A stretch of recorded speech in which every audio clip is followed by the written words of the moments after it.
Okay, so the subject of our chapter 2 was kind of um, you know, parent-teacher interactions, and the whole idea is that our parents and teachers mortal enemies, or can they be you know can they work together in order to help the child learn better and things like that.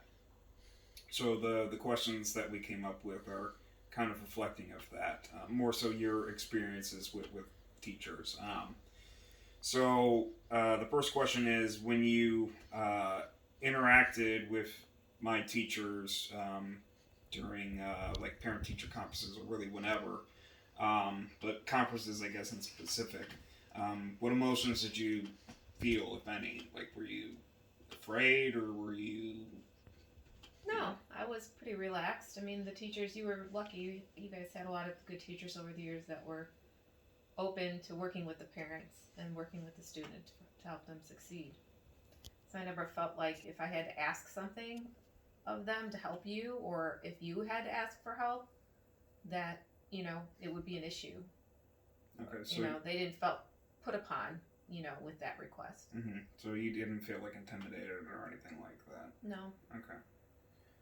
All right. I mean, sometimes not necessarily intimidated, but like when you were in the high school level, as you got older, it was like how much do the parents need to get involved, Mm-hmm. with some of that, because some of that was kind of a way to teach you guys as you got older how to ask for help and how to, you know, for yourself and realize that it's okay to ask for help.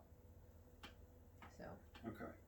Um, so secondly, I mean, again, because in high school you didn't exactly go to either of our or mine or Ben's conferences.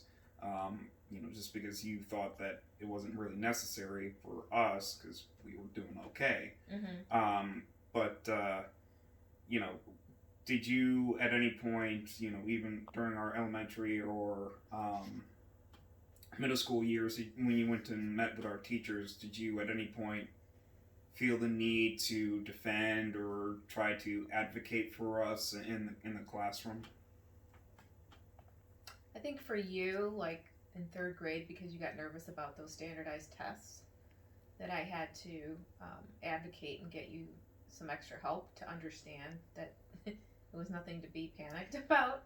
Mm-hmm. But even as you guys got older, um, if I needed to advocate for you, I wasn't worried about it. I didn't really have to. You guys were both, you know, did very well in school.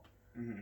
And then in high school, it was the same thing. You guys did very well. And the problem with the high school, the part of the reason why I didn't go to the high school ones was because everything was by appointment only, and there were only so many appointments to go around per teacher. Mm-hmm. And I felt that because you guys were doing so well, that why take up a spot for that another parent whose child maybe wasn't doing so well would need. So, and if I had any trouble, or if I knew you were having any trouble, I could reach out to them at any time. I didn't have to wait for a parent teacher conference to do that. All right, that's a fair point. Um, okay, so then I guess last but not least, when you did these conferences, you know, who were you more inclined to side with when it came to the discussion of my own performance and all that, the teacher or my own? I would probably say a little bit of both, because I think they had some valid points of where you and or your brother uh, could maybe improve, and yet if I knew it was something that I knew you were trying really hard about but still weren't succeeding, I would mention that as well. So it's kind of an open dialogue. Um, Mm-hmm. I sided with you where I felt you needed that extra help, or or if they were reading something the wrong way, I would advocate for you so that they had a better understanding of where you or your brother were at that point. So Okay. yeah, it's kind of just depended on the situation. Okay. Now that's fair because sometimes with parents, sometimes they will, tend to advocate and be a bit more uh, defensive about their child and not all that inclined to hearing what the teacher necessarily has to say because it's their kid and they're perfect. exactly. Right. Or they feel that they know better than a teacher who the student only sees for so many hours a day. Well, however, you can reverse that and be like, well, you know what? The teacher spends sometimes more time with the child a day than the parent does because of work circumstances and such. So sometimes they really get to know the student and they might see something that you don't. So they might raise that flag Mm-hmm. and say, hey, I'm noticing this. What are you noticing at home? Kind of thing. And then you have that dialogue. Right. Well, you hope that there's dialogue and not just, screaming, but Well, sometimes... I agree, and there are some times that parents don't agree with what the teachers say, and they're, my kid, is this or that. I get that, Mm-hmm. I've seen it. I've not, like, based on other parents, and their conversations about how their conferences went or what the teacher said about, Right, because the book kind of asks the question, whether or not parents, particularly those who are really defensive or advocate for their students, their kids, are pests that need to be controlled. It's kind of an interesting way how the author put it, but it's, and I don't think that's necessarily true. Certainly, yeah, there are some parents who are a bit more, I don't want to say bold, but certainly a lot more inclined to push for the best for their child, or certainly stick up for them, even if the child may not necessarily need that defense. But right. it's I think it's certainly something that an attempt at dialogue can resolve rather than.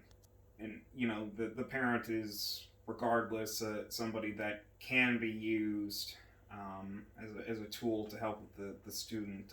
Right. The emphasis has to be on the student, though. You can't just focus on your own thoughts about the student or whatever and make that the center of the discussion. Right. You have to think about what's best for your child. Mm-hmm. And so that's when you bring up things, and that's what the conference is.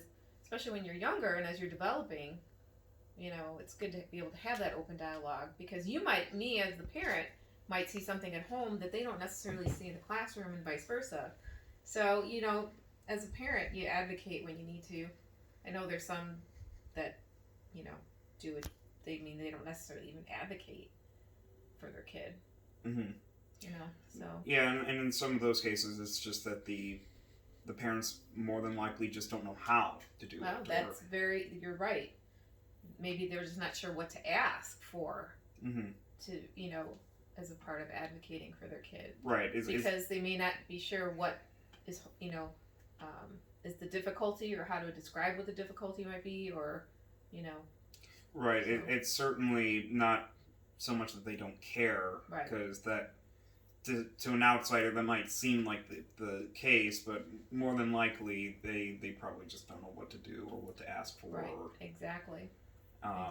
What resources the school or the teacher would be willing to provide, things like that. Right.